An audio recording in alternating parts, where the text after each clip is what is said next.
नमस्कार दोस्तों, कविता Yadav YouTube channel पर आप सभी का स्वागत है।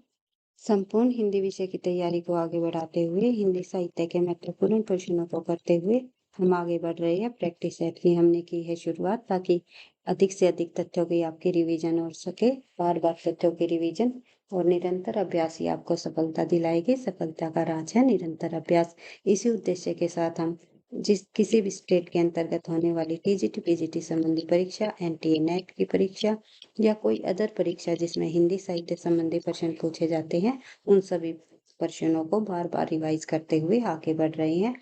हमारे प्रैक्टिस सेट चला हुआ है। प्रैक्टिस सेट नंबर 1 ही है, जिसमें हमने 25 प्रश्नों को कंप्लीट कर लिया था उनके विद सॉल्यूशन के साथ।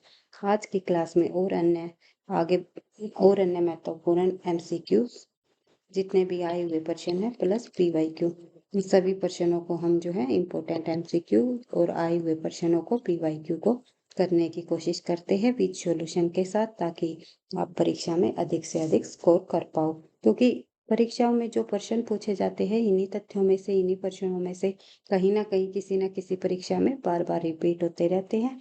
तो आपको ध्यान रखना है, एक एक प्रश्न को ध्यान से समझते हुए करते हुए चलना है। प्रश्न नंबर 26, वोल्गा से गंगा किसकी रचना है? वोल्गा से गंगा नामक जो रचना है, श्याम सुंदर दास जी की है, या फिर सरदार पूर्ण सिंह की, राहुल सांस्कृत्यायन की, या डॉक्टर नगेंद्र की? तो इस प्रश्न का सही आंसर होगा राहुल सांस्कृत्यायन। राहुल सांस्कृत्यायन हिंदी साहित्य में आपको पता है एक घुमक्कड़ प्रवृत्ति के साहित्यकार हुए हैं।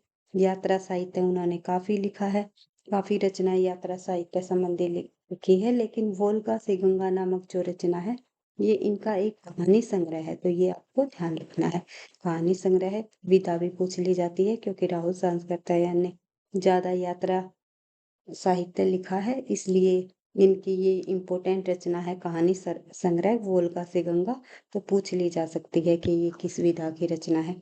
वोल्गा से गंगा नामक इनका एक कहानी संग्रह है। और अन्य तथ्य इससे संबंधी हम देखें तो वोल्गा से गंगा राहुल सांस्कृत्यायन द्वारा लिखा गया एक कहानी संग्रह है, जिसकी कहानियां इतिहास में मानवीय सभ्यता के विकास में घटी घटनाओं को के मैसेज में लिखी हुई है। और वोल्गा से गंगा हमारे सभ्य समाज की शुरुआती युग की मात्र सत्तात्मक होने की प्रतिपादित करती है। और यह संग्रह स्त्री के वर्षचौ की बेजोड़ रचना मानी जाती है। स्त्री के वर्षचौ की बेजोड़ रचना इनमें से कौन सी रचना मानी जाती है? तो ध्यान रखना है राहुल सांस्कृत्यायन की वोल्गा से गंगा। राहुल सांस्कृत्यायन द्वारा लिखी गई 20 कहानियों का ये संग्रह है। ये भी पूछा जा सकता है, राहुल सांस्कृत्यायन जी द्वारा वोल्गा से गंगा जो कहानी संग्रह लिखा गया, उसमें कितनी कहानियों को संकलित किया गया है? तो ध्यान रखना है 20 कहानियों को उसमें संकलित किया गया है। इसमें इनकी कहानियां 8,000 वर्षों तथा 10,000 किलोमीटर की परिधि में बंधी हुई है। यह कहानियां बरोपीय मानवों की सभ्यता के विकास की पूरी कड़ी मानी जाती है। और श्याम सुंदर दास जी की रचनाएं भी हम यहाँ पर रिवाइज करेंगे, जैसे कि साहित्य लोचन, भाषा विज्ञान, हिंदी भाषा और साहित्य, रूपक रहस्य, और जो है भाषा रहस्य। श्याम सुंदर दास जी की भी रचनाएं परीक्षाओं में बार बार रिपीट होती रहती है, जैसे कि साहित्य लोचन रचना किसकी है? हिंदी भाषा और साहित्य काफी इंपॉर्टेंट रचना है इनकी। और रूपक रहस्य भी कई बार पूछ ली जाती है। इसके अलावा हिंदी के निर्माता भाग 1 भाग 2 1940 में मेरी आत्म कहानी भी श्याम सुंदर दास जी की रचना है, तो ध्यान रखना है। और कबीर ग्रंथावली, तो ये रचनाएं भी श्याम सुंदर दास जी की है। इसमें ये दोनों इम्पोर्टेंट है भाई, मेरी आत्म कहानी और कबीर ग्रंथावली, ये दोनों ही रचना श्याम सुंदर दास जी की बार बार परीक्षाओं में पूछी जाती है। बात कर लेते हैं सरदार पूर्ण सिंह की रचनाओं को। ये तो सरदार पूर्ण सिंह की रचनाएं भी कई बार पूछी जाती है, जैसे कि सच्ची वीरता, कन्यादान, पवित्रता, और सबसे इम्पोर्टेंट है इसमें आचरण की सभ्यता। तो ये इनके मात्र 4 निबंध इन्होंने लिखे हैं, तो इनको आपको चारों को ही याद रखना है। सच्ची वीरता, कन्यादान, पवित्रता, आचरण की सभ्यता सरदार पूर्ण सिंह के निबंध है। आगे बढ़ते हैं। डॉक्टर नगेंद्र जी की रचनाएं जो बार बार परीक्षा में पूछी जाती है। विचार और विवेचन, विचार और अनुभूति, हिंदी साहित्य का इतिहास। हिंदी साहित्य का इतिहास नाम से जो है रामचंद्र शुक्ल जी ने लिखा है। इन्होंने जो है डॉक्टर नगेंद्र ने हिंदी साहित्य की भूमिका लिखी थी। हिंदी साहित्य का इतिहास नामक ग्रंथ जो है रामचंद्र शुक्ल जी ने लिखा था और 1929 में प्रकाशित हुआ। वैसे अलग अलग विद्वानों ने जो अलग अलग नाम से जो है हिंदी साहित्य का इतिहास ग्रंथ लिखा है, जैसे कि हिंदी साहित्य का दूसरा इतिहास, हिंदी साहित्य का आधुनिक इतिहास, हिंदी साहित्य का विकास, हिंदी साहित्य के का उद्भव और विकास, हिंदी साहित्य का जो है विवेचनात्मक इतिहास। इस प्रकार से काफी सारे विद्वानों ने अलग अलग नाम से हिंदी साहित्य के इतिहास लिखा है। जैसे डॉक्टर गणपति चंद्र ने हिंदी साहित्य का वैज्ञानिक इतिहास लिखा है। तो हिंदी साहित्य का इतिहास पूछा जाए तो रामचंद्र शुक्ल जी का नाम आएगा। हिंदी साहित्य के इतिहास नाम से उन्होंने हिंदी साहित्य का इतिहास लिखा है। डॉक्टर नागेंद्र जी ने हिंदी साहित्य की भूमिका लिखी है। तो आगे बढ़ते हैं, नेक्स्ट क्वेश्चन हम देखते हैं। कालिदास के शकुंतला नाटक का खड़ी बोली में अनुवाद किसने किया? राजा लक्ष्मण सिंह ने, लल्लू लाल ने, सदल मिश्र ने, शिव प्रसाद सितारे हिंद ने। कालिदास जी द्वारा जो शकुंतला नाटक लिखा गया संस्कृत भाषा में लिखा गया था। कालिदास जी द्वारा किस भाषा में भाई? संस्कृत में। और उनका हिंद खड़ी बोली में अनुवाद इसमें से किस लेखक द्वारा किया गया? तो आंसर होगा हमारा राजा लक्ष्मण सिंह ने। राजा लक्ष्मण सिंह ने कालिदास जी द्वारा जो संस्कृत भाषा में शकुंतलम नाटक लिखा गया, उन्होंने जो है हिंदी में अनुवाद किया। इन्होंने राजा लक्ष्मण सिंह के बारे में बात हो रही है भाई। राजा लक्ष्मण सिंह ने जो है कालिदास के शकुंतलम नाटक का हिंदी में अनुवाद किया। और इन्होंने जो है राजा लक्ष्मण सिंह ने आगरा से प्रजा हितोषी पत्र निकाला और कालिदास के अभिज्ञान शकुंतलम, रघुवंश, मेघदूत का हिंदी में अनुवाद भी किया। मेघदूत का भी इन्होंने हिंदी में अनुवाद किया। आगे बढ़ते हैं, नेक्स्ट क्वेश्चन। नेक्स्ट क्वेश्चन में पूछा गया है, अज्ञे वाग्यार्थ का वैभव नामक आलोचनात्मक पुस्तक के रचनाकार कौन है?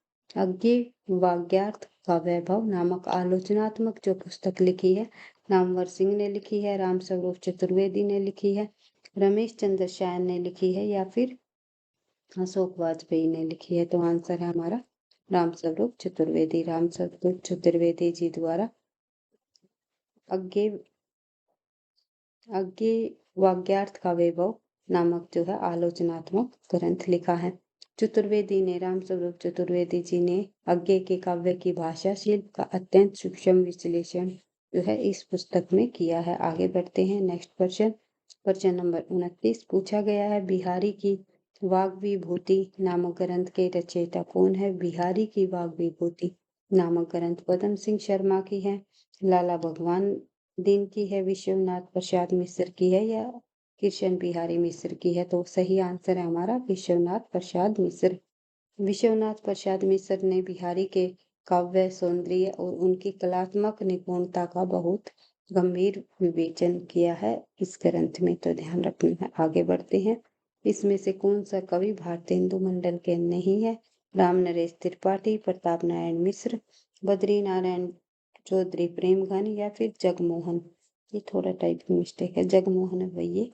तो जगमोहन तो राम नरेश त्रिपाठी इनमें से भारतेंदु मंडल के कवि नहीं है, और अन्य तीनों कवि भारतेंदु मंडल के कवि माने जाते हैं। राम नरेश त्रिपाठी सांस्कृतिक काव्य धारा के कवि रहे हैं। तो भारतेंदु मंडल के कवि को आपको ध्यान रखना है, लगभग 7-8 कवि रही है भारतेंदु मंडल के अंतर्गत। इम्पोर्टेंट जो प्रमुख है, जो बार बार परीक्षाओं में पूछे जाते हैं, जिनकी रचनाएं भी बार बार रिपीट होती रहती है, तो आपको ध्यान रखना है। एक है प्रताप नारायण मिश्र। प्रताप नारायण मिश्र जी काफी अच्छे निबंधकार के रूप में भी प्रसिद्ध हुए हैं। ये इन्होंने शारीरिक अंगों के आधार पर निबंध लिखे हैं, जैसे कि भूख, पेट, नाक, कान आदि जो है शारीरिक अंगों के नाम के आधार पर इन्होंने निबंधों की रचना की है। काफी अच्छे निबंधकार हुए हैं इन्होंने। उसके बाद बालकृष्ण भट्ट जी भी जो है, जिन्होंने हिंदी प्रदीप नामक पत्रिका निकाली, और बद्री नारायण चौधरी प्रेमघन भी काफी प्रसिद्ध साहित्यकार हुए हैं, और ठाकुर जगमोहन सिंह भी अंबिका दत्त व्यास, साथ ही राधाचरण गोस्वामी, ये सभी के सभी साहित्यकार जो है भारतेंदु मंडल के अंतर्गत आते हैं, भारतेंदु युग के कवि रहे हैं। आगे बढ़ते हैं, रामनरेश त्रिपाठी की रचनाएं भी देख लेते हैं जो कि बार बार परीक्षाओं में पूछी जाती हैं। रामनरेश त्रिपाठी की प्रमुख रचनाएं हैं मिलन, पथिक, शोपन, मानसी। इनके काव्य संग्रह है मिलन, पथिक, शोपन, मानसी। उसके साथ ही अन्वेषण, हे प्रभु, आनंददाता आदि जो है इनकी काफी इम्पोर्टेंट रचनाएं हैं। बार बार ये पूछी जाती है, मिलन, पथिक, शोपन, मानसी इनमें से ही पूछ ली जाती है। और इसके अलावा भाषा रही खड़ी बोली, हिंदी, उर्दू। उस पुरस्कार प्राप्त हुआ हिंदुस्तानी अकादमी पुरस्कार। ये इतनी इम्पोर्टेंट तथ्य नहीं है। आगे बढ़ते हैं, नेक्स्ट क्वेश्चन। छायावाद एक अस्पष्टतावाद है जिसमें भाव या रस क्या है, अपितु इनकी छाया भी नहीं है। तो छाया, ये जो कथन है ये किसका है, ये आपको बताना है। छायावाद एक अस्पष्टतावाद है जिसमें भाव या रस क्या, अपितु इनकी छाया भी नहीं। तो इसमें भाव या रस नहीं बताया गया, इनकी छाया भी नहीं बताया गया। छायावाद को अस्पष्टतावाद बताया गया है। किसके द्वारा, किस विद्वान द्वारा, ये आपको बताना है। सुशील कुमार, भाई ये थोड़ा सा यहाँ पर टाइपिंग मिस्टेक हो गया। इनकी रचना का नाम है सुशील कुमार की हिंदी में छायावाद। तो आचार्य रामचंद्र शुक्ल या फिर डॉक्टर नामवर सिंह ने या मुकुटधर पांडे ने। तो सही आंसर होगा हमारा सुशील कुमार, जिन्होंने रचना लिखी हिंदी में छायावाद। उसमें उन्होंने इस प्रकार की ये कोटेशन दी है कि छायावाद एक अस्पष्टतावाद है, इसमें भाव या रस क्या है, अपितु इनकी छाया भी नहीं है। आगे बढ़ते हैं नेक्स्ट क्वेश्चन की तरफ। नेक्स्ट क्वेश्चन में दिया गया है, देवकी नंदन खत्री द्वारा रचित निम्न उपन्यासों को प्रथम प्रकाशन वर्ष के अनुसार पहले में व्यवस्थित कीजिए। चंद्रकांता संतति, भूतनाथ, चंद्रकांता, वीरेंद्र वीर। तो आपको बताना है इनमें से जो ये सभी के सभी जो उपन्यास है ये देवकी नंदन खत्री जी के हैं। इनको हमें क्रम के अनुसार लगाना है, पहले कौन सा आएगा फिर उसके बाद कौन सा आएगा, इस प्रकार हमें। तो देखते हैं, सबसे पहले इनमें आएगा चंद्रकांता। चंद्रकांता सबसे पहले लिखा गया है इनमें से। तो 1888 में जो है इसका प्रकाशन हुआ।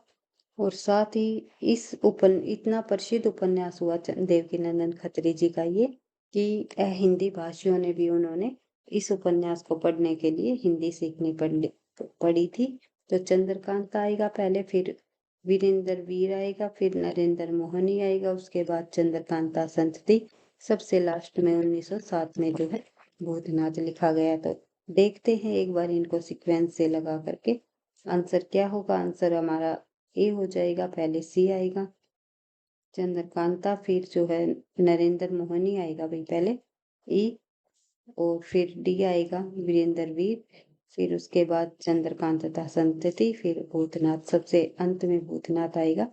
इस तरह इनके प्रकाशन वर्ष के अनुसार जब आप यहाँ पर देखोगे, चंद्रकांता 1888 ईस्वी में प्रकाशित हुआ, नरेंद्र मोहनी 1893, वीरेंद्र वीर 1895, चंद्रकांता संतति 1896, भूतनाथ 1907। इस प्रकार से आपको इनके प्रकाशन वर्ष को भी ध्यान रखना है। और क्रम के अनुसार एनटीए नेट में, यूजीसी नेट में ये प्रश्न पूछ लिया जाता है, तो ध्यान रखना है। और टीजीटी पीजीटी परीक्षा में भी पूछा जा सकता है। आगे बढ़ते हैं, नेक्स्ट क्वेश्चन। पृथ्वीराज रासो की प्रमाणिकता के संदर्भ में उसे अर्ध प्रमाणिक मानने वाले कौन है। पृथ्वीराज रासो को किसी विद्वान ने प्रमाणिक माना है, तो किसी ने अप्रमाणिक माना है, तो किसी ने अर्ध प्रमाणिक कह दिया है। तो पृथ्वीराज रासो को अर्ध प्रमाणिक मानने वाले विद्वान रामचंद्र शुक्ल है, डॉक्टर बुल्लर है, मुनि जन्मेजय और हजारी प्रसाद है, या फिर श्याम सुंदर दास है। तो सही आंसर होगा हमारा मुनि जन्मेजय और हजारी प्रसाद। रामचंद्र शुक्ल ने पृथ्वीराज रासो को अप्रमाणिक माना है, ये आपको ध्यान रखना है। इसके अलावा देखते हैं और अन्य महत्वपूर्ण तथ्य इससे संबंधित। आचार्य रामचंद्र शुक्ल ने पूर्णतः अप्रमाणिक ग्रंथ माना है पृथ्वीराज रासो को, जबकि हजारी प्रसाद द्विवेदी, मुनि जन्मेजय और डॉक्टर सुनीति कुमार चटर्जी और एक और विद्वान है अगरचंद नाहटा, इन्होंने जो है पृथ्वीराज रासो को अर्ध प्रमाणिक माना है। उनके अनुसार जो है इनके अनुसार जो है सुख सुखी संवाद वाले अंश प्रमाणिक है। जो इनके सुख सुखी संवाद रहा है पृथ्वीराज रासो को, वो ही संवाद प्रमाणिक है। और कुछ जो है रचनाएं, कुछ घटनाएं जो है इसमें काल्पनिक दी गई है, काल्पनिक दी गई है, तो उसमें कहीं पर भी कोई प्रमाण नहीं मिलता, इसलिए आधा प्रमाणिक और आधा अप्रमाणिक उन्होंने स्वीकार किया है, यानी कि अर्ध प्रमाणिक माना है। आगे बढ़ते हैं, नेक्स्ट क्वेश्चन हम देखते हैं। हिंदी साहित्य का दूसरा इतिहास, हिंदी साहित्य का दूसरा इतिहास नामक लिखा 1996 में के लेखक कौन है? हिंदी साहित्य का दूसरा इतिहास बच्चन सिंह ने लिखा, राम स्वरूप चतुर्वेदी ने, सुमन राजे ने या गणपति चंद्र गुप्त ने? तो इनमें से आंसर होगा हमारा सुमन राजे।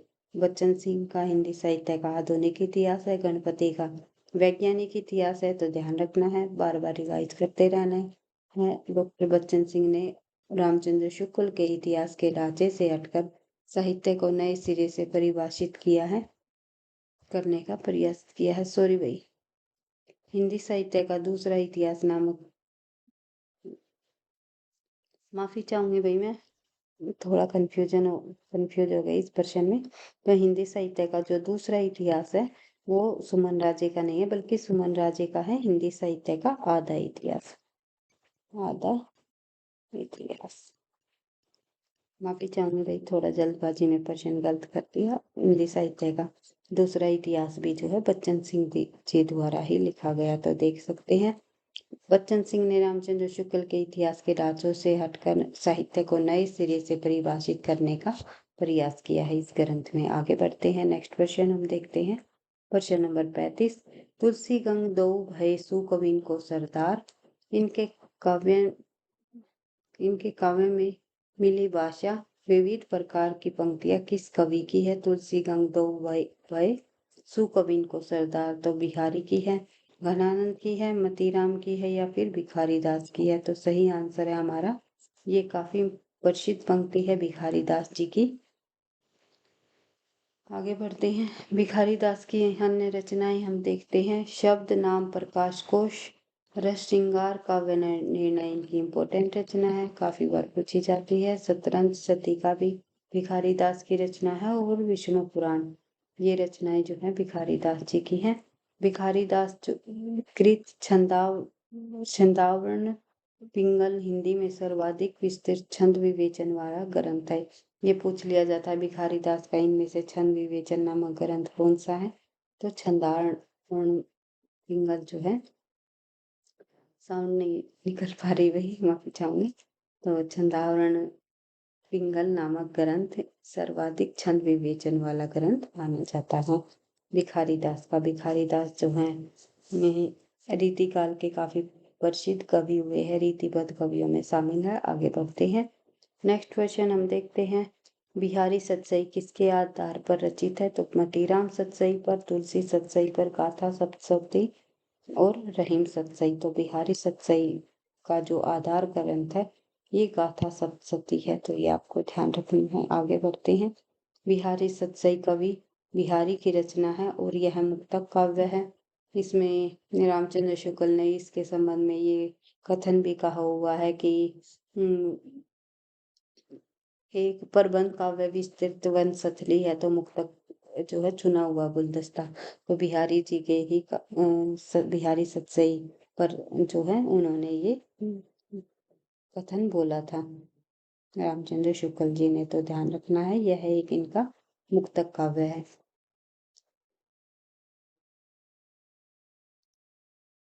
और बिहारी सतसई में 713 से 719 दोहे संकलित है। इसमें नीति, भक्ति और श्रृंगार से संबंधित दोहे का संकलन किया गया है। इसके बाद एक रचना दी गई है यहाँ पर, ओ हरामजादे। ओ हरामजादे नामक रचना किसकी है? विषम साहनी की है, मोहन राकेश की है, संजीव की है, या अभिनव अनंत की है? तो आंसर होगा हमारा विषम साहनी जी। विषम साहनी जी द्वारा ये रचना लिखी गई, ओ हरामजादे। यह कहानी प्रवासी भारतीय मानस की पीड़ा और सामाजिक विषमताओं का मार्मिक चित्रण इसमें हमें देखने को मिलता है। अन्य रचनाएं है विषम साहनी जी की, झरोखे, कड़िया, तमस, बसंती, ये सभी के सभी उपन्यास है, तो आपको ध्यान रखना है। झरोखे, कड़िया, तमस और बसंती। उसके अलावा भटकती राख, भाग्य रेखा, पहला पाठ, पटरिया, ये सभी इनकी कहानी संग्रह है। एक कहानी संग्रह और है इनका काफी प्रसिद्ध है, जो वार वारजू, इस प्रकार नाम से कहानी संग्रह है इनका। एक है हानुश, काफी इम्पोर्टेंट नाटक है इनका, भीष्म साहनी जी का। तालस्टॉय के उपन्यास का जो है पुनरुत्थान का अंग्रेजी में अनुवाद इन्होंने किया है, भीष्म साहनी जी ने।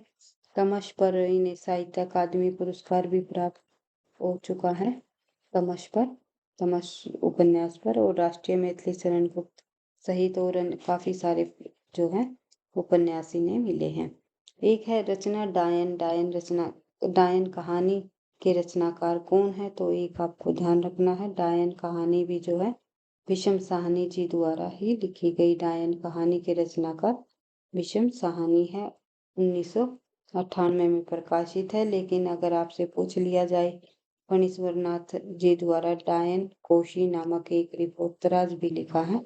डायन कोशी नाम से रिपोर्तराज की रचना किसने की, डायन कहानी नाम से रचना किसने की, तो आपको दोनों का ध्यान रखना है, क्योंकि एक दूसरे से मिलती जुलती जो रचनाएं हैं उनमें कंफ्यूज हो जाता है। ऑप्शन में जिस प्रकार जो भी पूछा गया हो सही ढंग से आपको आंसर देना है। ओम प्रकाश शर्मा ने भी डायन नाम से एक उपन्यास लिखा था, तो डायन कोसी नामक रिपोर्तराज लिखा फणीश्वर नाथ रेणु ने। डायन नाम से उपन्यास लिखा ओम प्रकाश जी ने, और ओम प्रकाश शर्मा ने। और डायन नामक कहानी लिखी है भीष्म साहनी ने।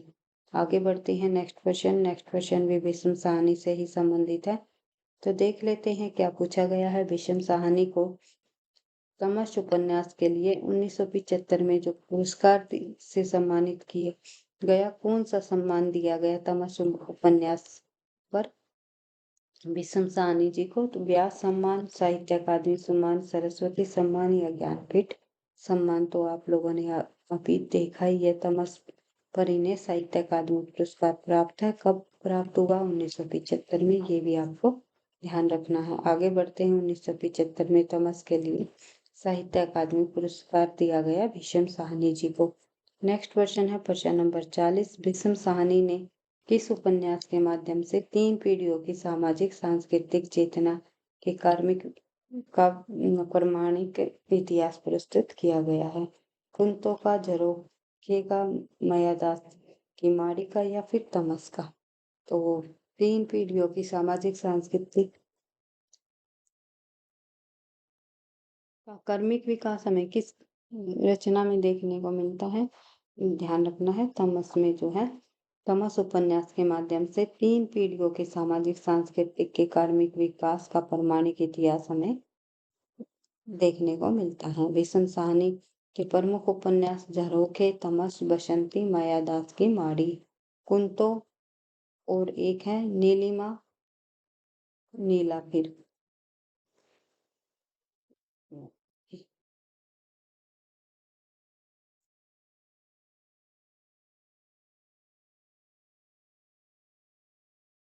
नीलो, नीलिमा,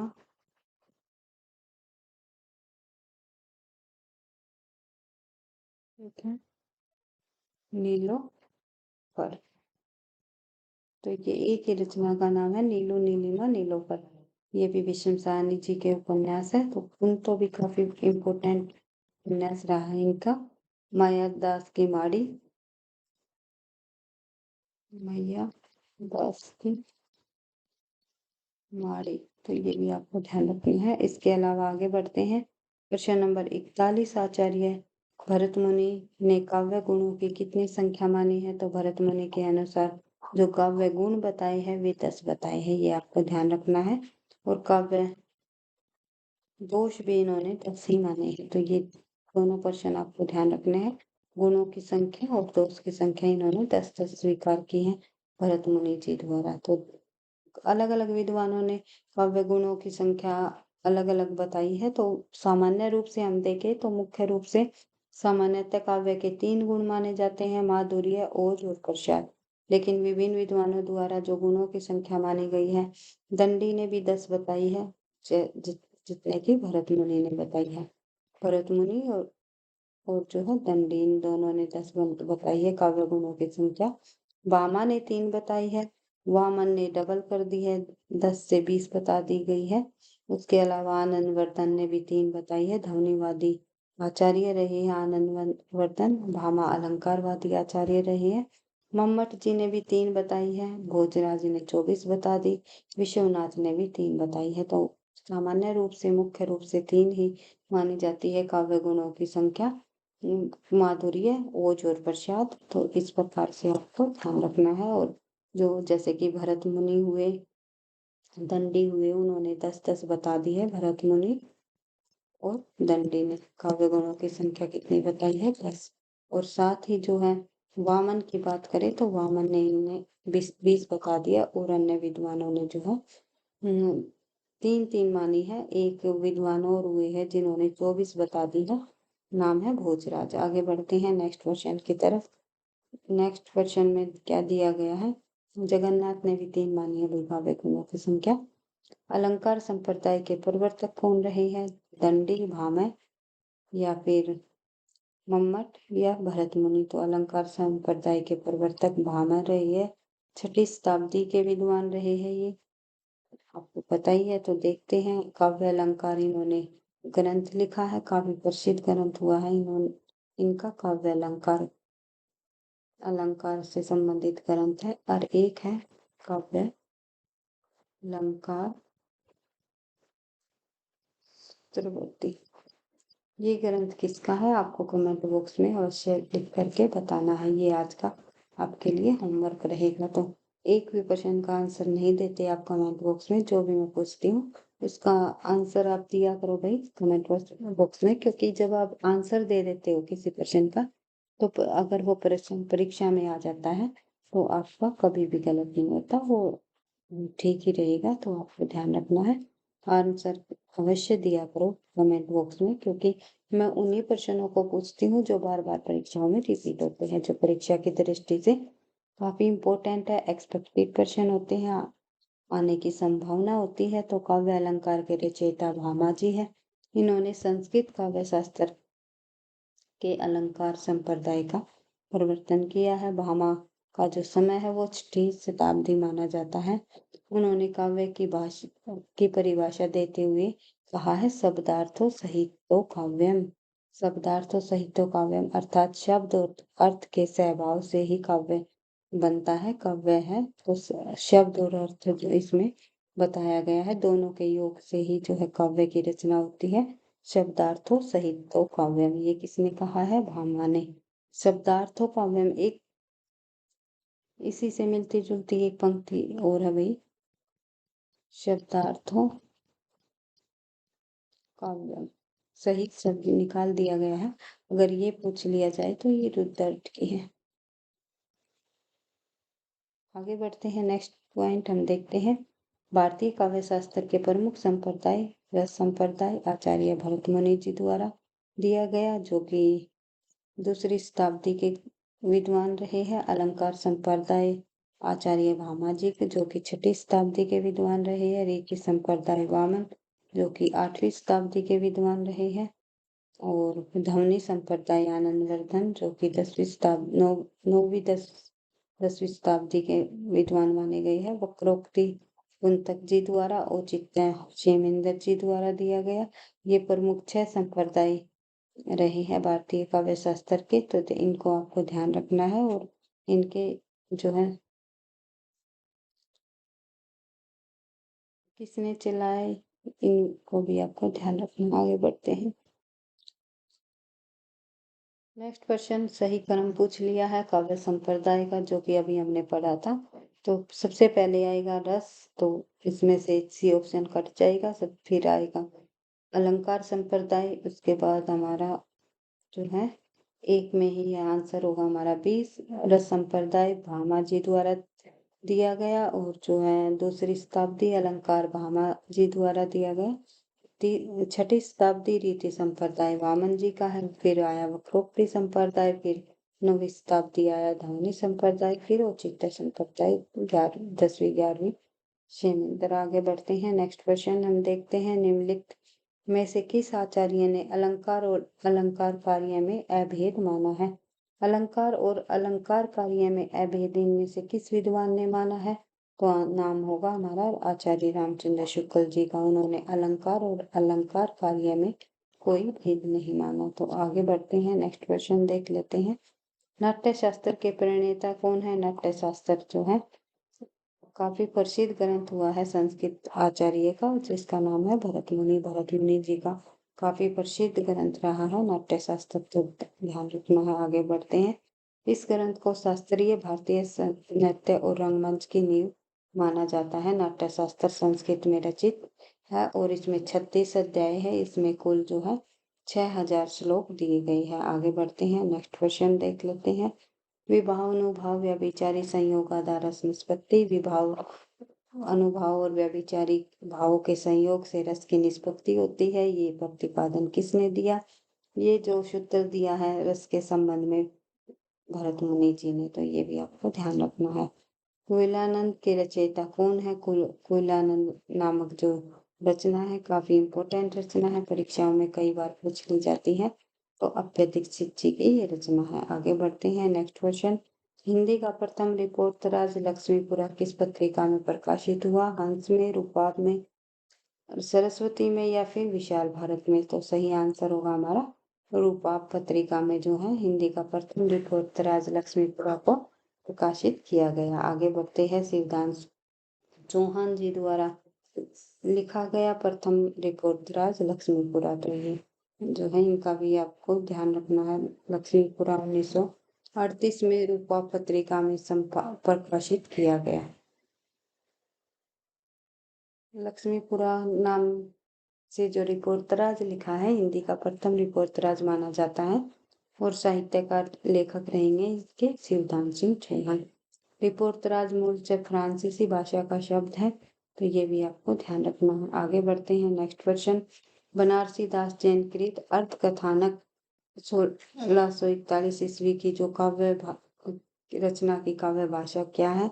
अर्थ कथानक इसके द्वारा लिखी रचना है, तो ध्यान रखना है बनारसी दास जैन के द्वारा लिखी है। इसकी भाषा ब्रज भाषा है, खड़ी बोली है, अवधी है या राजस्थानी है? तो सही आंसर हो जाएगा ब्रज भाषा में ये रचना लिखी गई अर्थ कथानक। तो अर्थ कथानक पहली आत्मकथा मानी जाती है, बनारसी दास जैन द्वारा लिखी गई है। बनारसी दास चतुर्वेदी नहीं है भाई, जैन है, ध्यान रखना है। यह पद्य कविता में लिखी गई है और भाषा ब्रज भाषा है। उसके अलावा आज का हमारा अंतिम प्रश्न है प्रश्न नंबर 50, अरे या बार रहेगा याद किस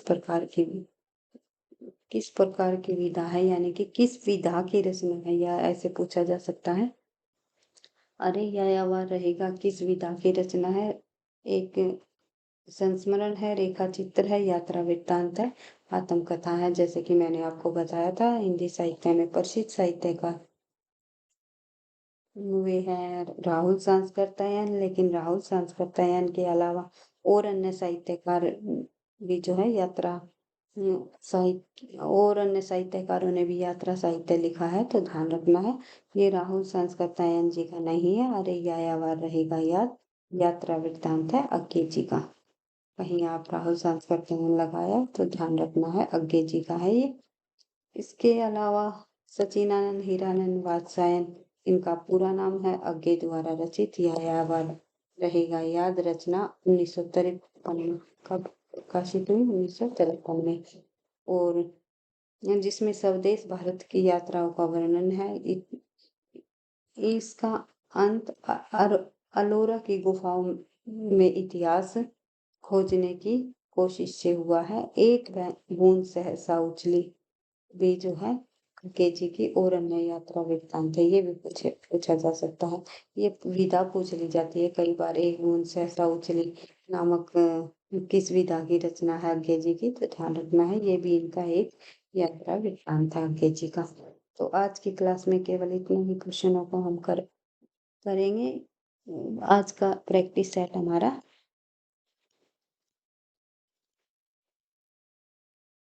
ये कंप्लीट हो गया है और फिर कल की क्लास में हम दूसरे प्रैक्टिस सेट को करने की कोशिश करेंगे। कोशिश रहेगी हमारा प्रैक्टिस सेट 2 ही क्लासों में कंप्लीट हो जाए या फिर एक ही क्लास में मैराथन में हम करने की कोशिश करेंगे। तो जल्दी-जल्दी अधिक से अधिक क्वेश्चनों की हम रिवीजन करेंगे इस चैनल के माध्यम से।